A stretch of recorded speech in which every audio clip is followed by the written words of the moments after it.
Imagine standing at the crossroads of destiny, in a place that did not even exist 23 years earlier.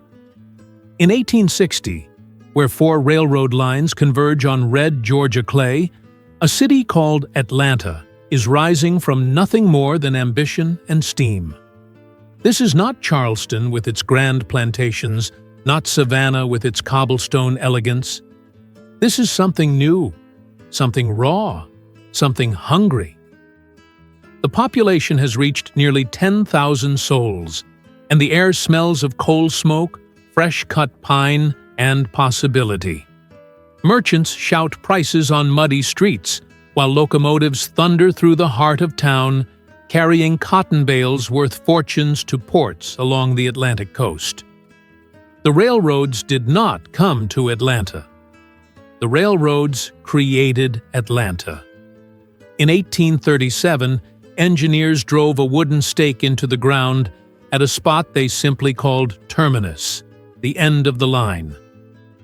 From that single stake, a city was born. By 1860, 4 major rail lines intersect here, transforming this frontier settlement into the transportation hub of the entire South. But dark clouds are gathering. In November, Abraham Lincoln wins the presidency, and Georgia votes for secession 2 months later. The very railroads that built Atlanta will soon make it a target. A Union general named General Sherman is watching, planning, waiting. And in 1864, he will come for the city that rails built. The summer of 1864 brings fire from the sky.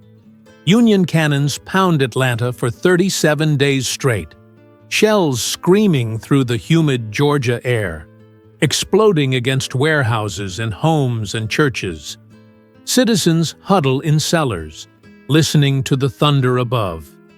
On September 2nd, Confederate forces abandon the city, and Sherman's army marches through the gates of what remains. But the worst is yet to come. On November 15th, under orders to destroy everything of military value, Union soldiers set Atlanta ablaze. The flames spread beyond their targets. Foundries, railroad depots, machine shops, cotton warehouses, all consumed by fire. By some estimates, 40% of the city is reduced to rubble and ash. The twisted iron rails that once connected Atlanta to the world now curl around trees like metallic ribbons, mocking souvenirs called Sherman's neckties. And yet, something remarkable happens. Within days of Sherman's departure, civilians begin returning to the smoking ruins. Families sift through debris, salvaging bricks and timber. By 1865, new buildings are already rising from the ashes. In 1868, Atlanta is named the capital of Georgia, replacing Milledgeville. The city adopts a new official seal bearing a single powerful word in Latin: resurgens. We rise again. From the embers of destruction, a phoenix is being born, and its wings are made of determination. The phoenix on Atlanta's seal was more than a symbol. It was a prophecy being fulfilled in brick, mortar, and iron. In the years following the war, something remarkable was happening in Georgia. The railroads that had been twisted into Sherman's neckties were being straightened, relaid, and expanded. By 1870, 4 major rail lines once again converged on Atlanta, and the city's population was climbing past 20,000 souls. A new voice emerged during this era, a young journalist named Henry Grady, who would become the spokesman of the New South. Through his newspaper, the Atlanta Constitution, Grady preached a gospel of industrial progress and northern investment, declaring that the old South of plantations and agricultural dependency was finished, replaced by a vision of factories, diversified farming, and modern enterprise.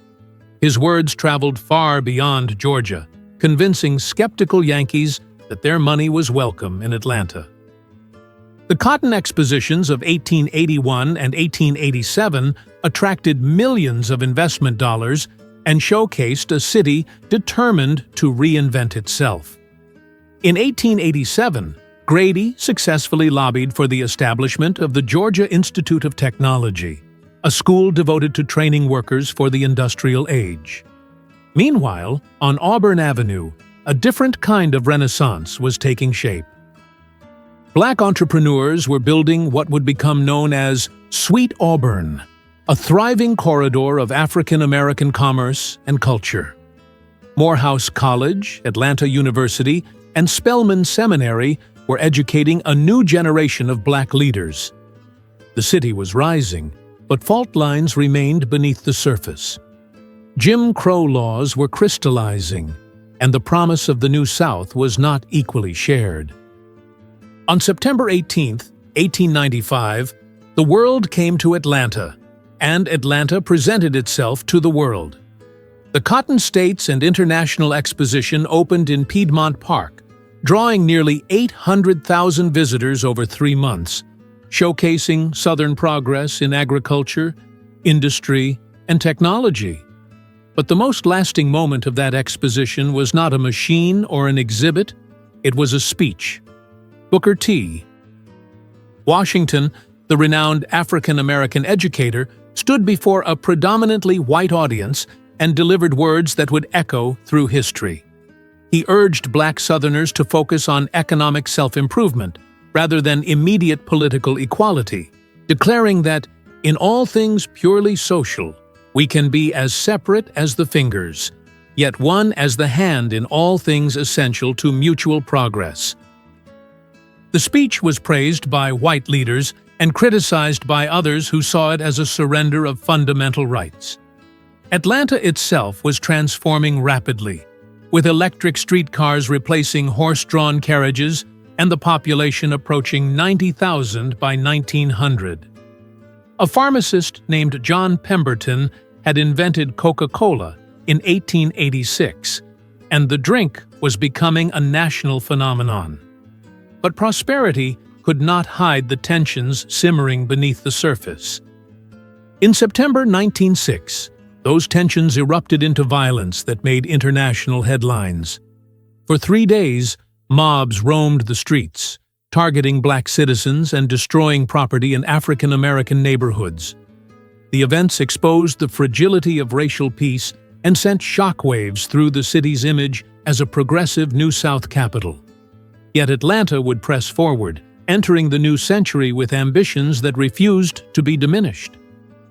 The 1920s arrived in Atlanta with the roar of automobiles, the crackle of radio waves, and the rhythm of jazz pouring from clubs along Decatur Street.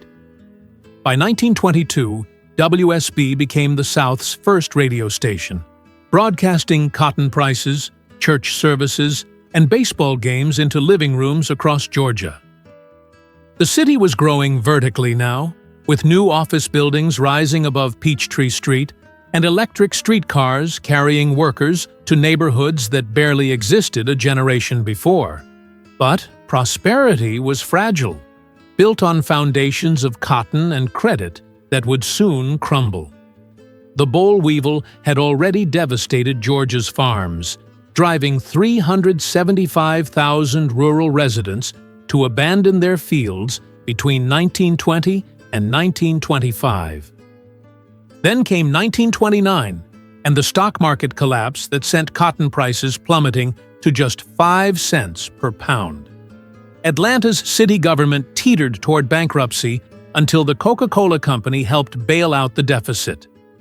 The federal government established Techwood Homes in 1935, the nation's first public housing project, a symbol of both desperation and hope.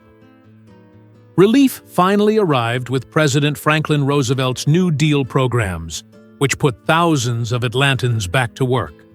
But it was the thunder of global conflict that truly ended the Depression. In 1942, the Bell Aircraft Corporation opened a massive plant in nearby Marietta, employing over 28,000 workers to build B-29 bombers. Atlanta was transformed from a regional commercial hub into an industrial powerhouse, and when the soldiers came home, They brought expectations that the old order could no longer satisfy. The post-war years brought a new kind of ambition to Atlanta, one measured not just in buildings and dollars, but in the struggle for human dignity. In 1948, Mayor William Hartsfield made history by hiring the city's first 8 black police officers, a small but significant crack in the wall of segregation. Hartsfield understood something that many Southern leaders refused to accept, that Atlanta's economic future depended on avoiding the violent conflicts tearing apart other cities. He coined a slogan that would define the era, calling Atlanta the city too busy to hate, a pragmatic appeal to business interests that aligned, however imperfectly, with the demands of justice. Meanwhile, on Auburn Avenue, a young minister named Martin Luther King Jr. was finding his voice at Ebenezer Baptist Church, the same church where his father and grandfather had preached. In 1957, the Southern Christian Leadership Conference was founded in Atlanta, transforming the city into the spiritual headquarters of the civil rights movement.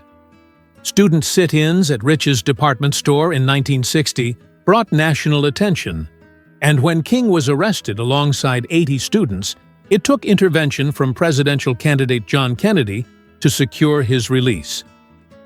The city's white business leaders, led by Coca-Cola President Robert Woodruff and Chamber of Commerce President Ivan Allen Jr., recognized that violent resistance would destroy everything they had built. They chose negotiation over confrontation, and in 1964, Atlanta became one of the first Southern cities to integrate its public accommodations. The Voting Rights Act of 1965 opened new possibilities, and Atlanta stood poised to become something unprecedented, a major American city led by the very people who had once been denied a voice. The promise of the civil rights movement demanded more than words. It demanded leadership. In 1973, Atlanta answered that call when Maynard Jackson, at just 35 years old, became the first black mayor of a major Southern city. Jackson inherited a city where less than 1% of municipal contracts went to minority-owned businesses, despite a population that was now majority black. He refused to accept this contradiction. When the federal government approved funding for a massive expansion of Hartsfield Airport, Jackson made his position clear, telling the white business establishment that 25% of all contracts must go to minority firms. "You can have 75% of the project," he reportedly said, "or you can have 100% of nothing. What is your choice?" The business community resisted, but Jackson held firm, and by 1980, the world's largest passenger terminal opened ahead of schedule and under budget, having created a generation of black millionaires in the process. The airport became the twin engine of Atlanta's growth, alongside the Metropolitan Atlanta Rapid Transit Authority, which began rail service in 1979. Corporate headquarters were multiplying, Delta Airlines was expanding, and in 1980, a media entrepreneur named Ted Turner launched something the traditional networks called impossible, a 24-hour cable news channel called CNN. Atlanta was no longer just a regional capital. It was becoming a city with global ambitions and the infrastructure to match. The 1980s brought glass towers to the Atlanta skyline and a new kind of celebrity to the city's identity. Ted Turner's CNN transformed not just how Americans consumed news, but how the world perceived Atlanta. From his headquarters downtown, Turner built an empire that would come to include TNT, the Cartoon Network, and Turner Classic Movies. He purchased the Atlanta Braves baseball team and the Atlanta Hawks basketball franchise, turning regional sports into national entertainment through his Superstation broadcasts. By 1991, when CNN's live coverage of the Persian Gulf conflict captivated global audiences, Turner was named Time magazine's Man of the Year, and Atlanta had become synonymous with media innovation. But the crown jewel of this era was still being polished. In 1990, the city launched an improbable bid to host the 1996 Summer Olympic Games, the centennial celebration of the modern Olympics. Against established candidates including Athens, Toronto, and Melbourne, Atlanta emerged victorious.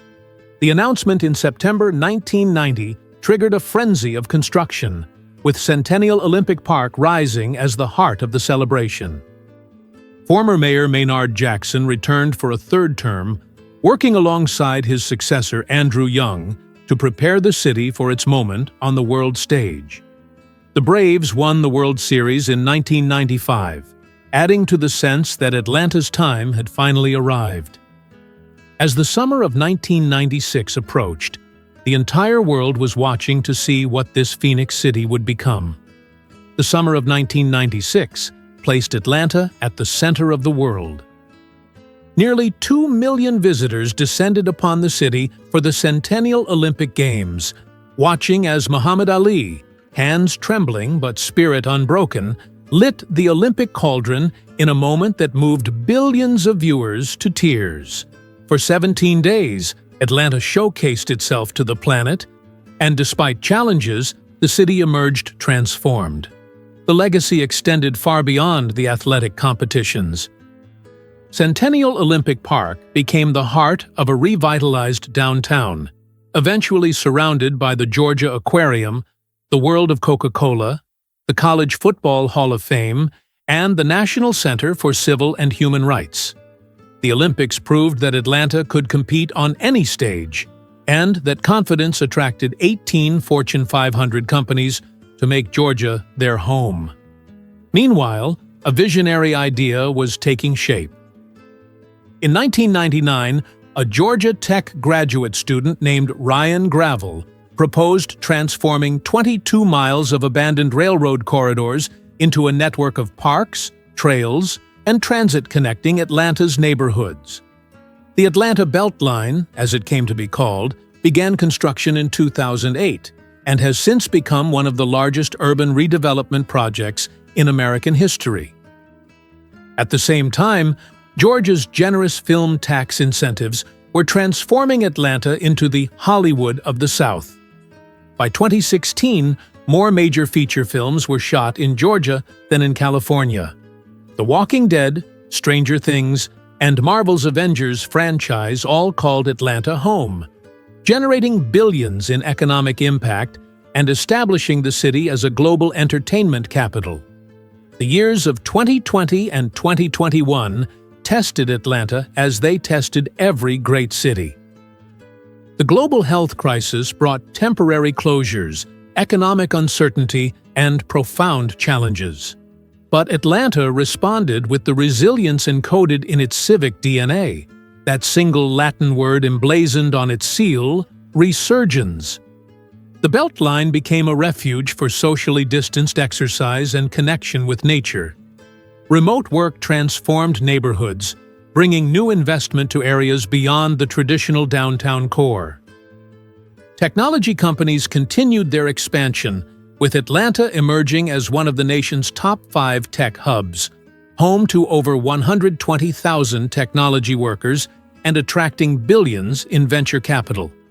Mayor Andre Dickens launched initiatives to position Atlanta as a leader in innovation, partnering with Georgia Tech and the city's historically black colleges and universities to build an inclusive technology ecosystem.